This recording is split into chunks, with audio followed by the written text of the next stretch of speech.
ಅಂತೂ ಇಂತೂ ಹಠಕ್ಕೆ ಬಿದ್ದು GBA ಮಾಡಿದ್ರಿ. 2007ರಿಂದನೂ ಪ್ರಪೋಸಲ್ ಇತ್ತಂತೆ, ನಿಮ್ಮ ಕಾಲದಲ್ಲಿ ಆಗಬೇಕು ಅಂತಿತ್ತು, ಆಗಿದೆ. ಏನು ಅಂದರೆ ಸುಮ್ಮನೆ ಅಡ್ಮಿನಿಸ್ಟ್ರೇಟಿವ್ ಚೇಂಜ್ ಅಂತನಾ, ಅಥವಾ ಬೆಂಗಳೂರಿಗೆ ನಿಜವಾಗ್ಲೂ ಇದರಿಂದ ಏನೋ ಒಳ್ಳೆಯದಾಗತ್ತೆ ಅಂತ ಅನ್ಸುತ್ತಾ?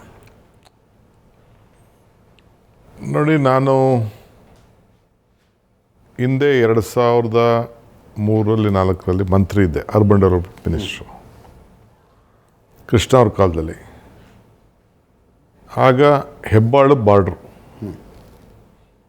KR ಪುರಂ ಬಾರ್ಡ್ರು, ಈ ಕಡೆ ರಾಜರಾಜೇಶ್ವರಿ ನಗರದ ನಾಯಂಡಹಳ್ಳಿ ಎಲ್ಲ ಇದೆಯಲ್ಲ, ಅದು ಎಲ್ಲ CMC ಏರಿಯಾ ಇತ್ತು. BHEL ಆದಮೇಲೆ. ಓಕೆ. ಸೊ ಯಲಹಂಕ ಎಲ್ಲ ಗ್ರಾಮೀಣ ಪ್ರದೇಶ CMC ಇತ್ತು. 7 CMC ಏನಿತ್ತು ಅದೆಲ್ಲ ನಾನು ಅದಕ್ಕೆ ಮಿನಿಸ್ಟ್ರಿದ್ದೆ. ಬರೀ ಈ ಏರಿಯಾ ಮಾತ್ರ ಇತ್ತು. ಇದ್ದರೂ ಕೂಡ ಅವತ್ತಿನ ಜನಸಂಖ್ಯೆ 70 ಲಕ್ಷ ಇಡೀ ಬೆಂಗಳೂರು ನಗರದಲ್ಲಿ. ಅದು ಕಾರ್ಪೊರೇಷನ್ ಎರಡೂ ಸೇರಿ 70 ಲಕ್ಷ. ಓಕೆ. ನಾವು ಶಿಫ್ಟ್ ಆಗೋಷ್ಟೊತ್ತಿಗೆ 74-75 ಲಕ್ಷಕ್ಕೆ ಬಂದಿತ್ತು.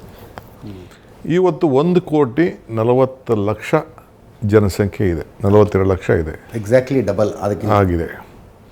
ದಿನಕ್ಕೆ 3,000 ವೆಹಿಕಲ್ ರಿಜಿಸ್ಟ್ರೇಷನ್ ಆಗ್ತಾಯಿದೆ. ಇಲ್ಲಿ ಬರೋಕ್ಕಿಂತ ಮುಂಚಿತವಾಗಿ ರಾಮಲಿಂಗಾರೆಡ್ಡಿ ಅವ್ರ ಹತ್ರ ನಾನು ಮಾತಾಡ್ತಿದ್ದೆ. ನನ್ನ ಲೆಕ್ಕದಲ್ಲಿ 1,14,00,000 ವೆಹಿಕಲ್ಸ್ ಇತ್ತು. ಈ ಅವರ ಮಾಹಿತಿ ಪ್ರಕಾರ 1,30,00,000 ವೆಹಿಕಲ್ ಇದೆ. ಕೃಷ್ಣ ಅವ್ರ ಕಾಲದಲ್ಲಿ ಸ್ವಲ್ಪ ರೋಡ್ ವೈಡ್ನಿಂಗ್ ಸ್ವಲ್ಪ ನಡೀತು. ಅದಾದಮೇಲೆ ಯಾರು ಕೂಡ ರೋಡ್ ವೈಡ್ನಿಂಗ್ ಬಗ್ಗೆ ಚಿಂತೆ ಮಾಡೋಕ್ಕೆ ಹೋಗಲಿಲ್ಲ.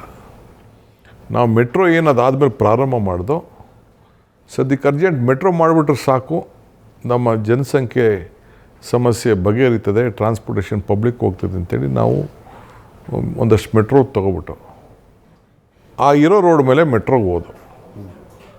ಈಗ ಕಂಪ್ಲೀಟ್ ಟ್ರಾಫಿಕ್ಕು ಕಂಜಕ್ಷನ್ ಆಗ್ತಾಯಿದೆ ಈ ವೆಹಿಕಲ್ಸಿಂದ.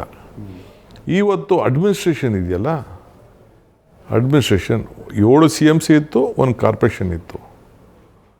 ಈಗ ಈ ಒಬ್ಬರೇ ಕಾರ್ಪೊರೇಷನ್ ಕಮಿಷನರು ಇದನ್ನು ಹ್ಯಾಂಡಲ್ ಮಾಡೋಕ್ಕೆ ಇದು ಭಾಳ ಕಷ್ಟವಾದಂಥ ಪರಿಸ್ಥಿತಿ. ಬೃಹತ್ ಬೆಂಗಳೂರು ಅಂತ ಮಾಡಿ 198 ವಾರ್ಡ್ ಮಾಡಿದ್ರು. ಹ್ಯೂಮನ್ಲಿ ಪ್ರಾಕ್ಟಿಕಲಾಗೆ ನಾನು ಪ್ರತಿಯೊಬ್ಬ ಮಂತ್ರಿ ಆಗಲಿ, ಶಾಸಕರಾಗಲಿ, ಯಾರೇ ಆಗಲಿ, ಒಂದು ಕಾರ್ಪೊರೇಷನ್ ಕಮಿಷನರ್ ಎಷ್ಟು ಜನಕ್ಕೆ ಅಂತ ಆತ ಉತ್ತರ ಕೊಡ್ತಾನೆ? It is practically impossible.